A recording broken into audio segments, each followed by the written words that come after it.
üstadi oturmamıza sebep. İki bilene 9 ay bizi ene karnına saklap, açan bilen dikleşip, yaktı çağın peşkeş veren bir gün tanınan bayramı. Kevelenmedin, ecelenmedin bayramı. Üverek buldun, koşa bayram, koşa toy. Ümrek bir tane adam şeydiydi. Yürüyen adamın simbol dinan.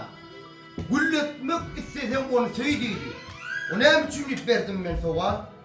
Demir ustadının diline Davut Pervanlar Aliye deminle. Ali Baba Dayhan niye? Tüvdesenle.